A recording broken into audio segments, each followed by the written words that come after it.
उपराष्ट्रपति को लेकर बीजेपी आरएसएस में हलचल, मोदी शाह और मोहन भागवत में बनी सहमति, गुजरात के राज्यपाल देवव्रत हो सकते हैं उम्मीदवार। सूत्रों के हवाले से बड़ी खबर। दिल्ली के सियासी गलियारों में इन दिनों एक ही चर्चा है, उपराष्ट्रपति का अगला चेहरा कौन होगा, एनडीए का उम्मीदवार कौन बनेगा और क्या बीजेपी और आरएसएस के बीच सहमति बन चुकी है या अभी भी रस्साकसी जारी है। और इसी राजनीतिक गहमागहमी के बीच गुजरात से निकला है एक नाम जिसने सबको चौंका दिया है। सुनते ही लोग बोल पड़े, ये तो बड़ा मास्टर स्ट्रोक होगा। दिल्ली के सियासी गलियारों में इन दिनों एक ही चर्चा है, उपराष्ट्रपति का अगला चेहरा कौन होगा, एनडीए का उम्मीदवार कौन बनेगा और क्या बीजेपी और आरएसएस के बीच सहमति बन चुकी है या अभी भी रस्साकसी जारी है। और इसी राजनीतिक गहमागहमी के बीच गुजरात से एक नाम निकला है जिसने सबको चौंका दिया है और ये बड़ा मास्टर स्ट्रोक राजनीतिक विश्लेषक भी मान रहे थे। 21 अगस्त वो तारीख जब तक एनडीए को अपने उपराष्ट्रपति का उम्मीदवार फाइनल करना है, लेकिन उससे पहले दिल्ली की हवा में राजनीति तेज हो गई है। बीजेपी और आरएसएस के बीच चल रही बैठकें, चाय पर चर्चा और बंद दरवाजे के अंदर की डीलिंग्स में हलचल मचा रखी है। सत्ता के गलियारों में अब बस एक ही सवाल है, कौन होगा उपराष्ट्रपति। मोदी शाह की जोड़ी और मोहन भागवत आरएसएस मिलकर तय करेंगे और वही नाम फाइनल किया जाएगा, ये सबसे बड़ा सवाल है। प्रधानमंत्री मोदी और गृहमंत्री अमित शाह चाहते हैं कि उपराष्ट्रपति ऐसा चेहरा हो जो संसद में उनकी नीतियों का सहज समर्थन कर सके। वहीं संघ चाहता है कि ये पद संगठन की विचारधारा और सियासी संतुलन को मजबूत करे।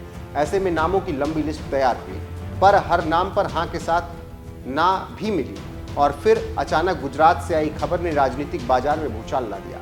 गुजरात के राज्यपाल आचार्य देवव्रत, ये नाम अब दिल्ली में राजनीतिक विश्लेषकों के बीच गूंज रहा है। सूत्रों के मुताबिक बीजेपी और आरएसएस दोनों ही इस नाम पर सहमत हो सकते हैं और अगर ये सच हुआ तो एनडीए का ये दांव विपक्ष को पूरी तरह चेकमेट कर देगा। आचार्य देवव्रत नाम भले ही ज्यादा चर्चा में न रहा हो, लेकिन इनका राजनीतिक सफर बेहद खास है। संघ की मिट्टी में पले बढ़े, विचारधारा से गहरे से जुड़े और प्रशासनिक अनुभव का मजबूत रिकॉर्ड रहा है। गुजरात में राज्यपाल रहते हुए नरेंद्र मोदी और अमित शाह के साथ तालमेल और संघ से पुराने रिश्ते रहे। इन्हें एनडीए का मजबूत उपराष्ट्रपति उम्मीदवार बना सकता है। राजनीतिक विश्लेषकों का मानना है कि देवव्रत का नाम सामने आना सिर्फ अटकल नहीं बल्कि एक रणनीति है। अब सवाल ये उठता है कि जीत किसकी होगी। जवाब है, एनडीए के पास संसद में जबरदस्त संख्या बल है। राज्यसभा और लोकसभा में एनडीए का आंकड़ा ऐसा है कि जो भी उम्मीदवार बीजेपी उतारेगी, जीत लगभग तय मानी जा रही है। यही कारण है कि बीजेपी को सिर्फ नाम फाइनल करना है, जीत की गारंटी पहले से ही पक्की है। इधर विपक्ष भी खाली नहीं बैठा है। कांग्रेस समेत इंडिया गठबंधन के नेता रणनीति बनाने में जुटे हैं, लेकिन उनके सामने सबसे बड़ी मुश्किल आपसी सहमति है। उपराष्ट्रपति चुनाव में एनडीए को टक्कर देने के लिए एकजुट उम्मीदवार की तलाश हो रही है, परंतु विपक्ष के भीतर ही मतभेद है। ऐसे में आचार्य देवव्रत का नाम अगर फाइनल होता है तो विपक्ष के लिए मुश्किलें और बढ़ जाएंगी। राजनीतिक गलियारों में चर्चा ये भी है कि उपराष्ट्रपति का नाम चुनने में बीजेपी और आरएसएस के बीच लंबा मंथन चल रहा है। पहले चर्चा थी कि पार्टी किसी वरिष्ठ नेता या पूर्व मुख्यमंत्री को मैदान में उतार सकती है, लेकिन संघ चाहता था कि उम्मीदवार विचारधारा में रचा बसा हो और संगठन की नीतियों को मजबूत कर सके।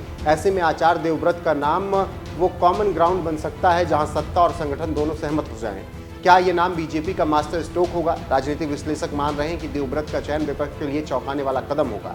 ये नाम ना तो ज्यादा विवादों में रहा है, ना ही विपक्ष के पास कोई बड़ा हमला करने का मौका है। संसद में उपराष्ट्रपति का पद एनडीए के नियंत्रण में रहेगा और मोदी शाह की रणनीति को नई ताकत मिलेगी। तो क्या आचार्य देवव्रत एनडीए के अगले उपराष्ट्रपति हो सकते हैं? क्या बीजेपी और आरएसएस के बीच सहमति बन चुकी है या सिर्फ एक राजनीतिक चाल है जिससे विपक्ष को भ्रमित किया जा सके?